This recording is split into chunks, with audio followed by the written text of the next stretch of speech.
to ask, a lot of countries and corporations, like you said, have ignored what's happening in China towards their economic advantage. Other Muslim countries have even supported China during these times.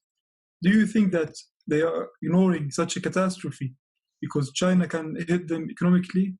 Or do you think that problems that Muslims face today have become normalized by the media? I mean, you don't see the same coverage for Yemen, Syria, Sudan.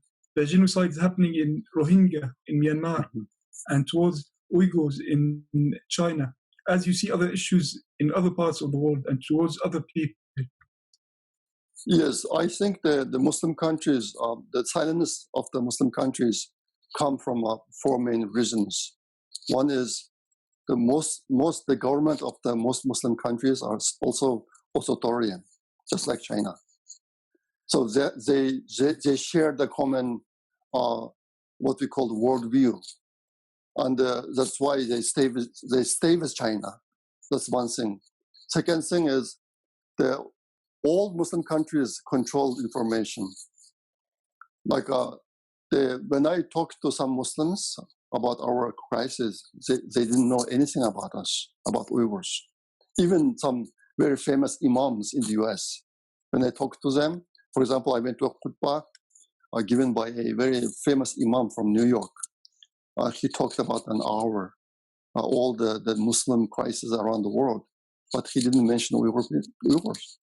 And after the khutbah, I went to him and I asked him, why don't you mention Uyghurs?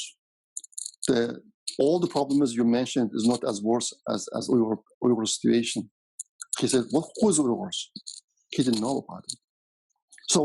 So second reason is the Muslim countries, the governments of the Muslim countries also control the information, just like China.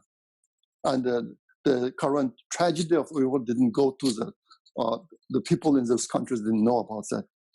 Third one is the financial tie with China. The Islamic, there's a name for that. The Islamic countries union, there's 57 countries. What is it called? Islamic something. I don't remember exact name now. More than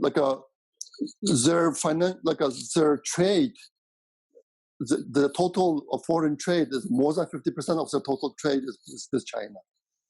So they are very tight, this financial relationship with China. The fourth main reason is most Islamic countries also have human rights problem. So in that aspect, if they criticize China for human rights problem, they have to address their own problem too. So they keep quiet.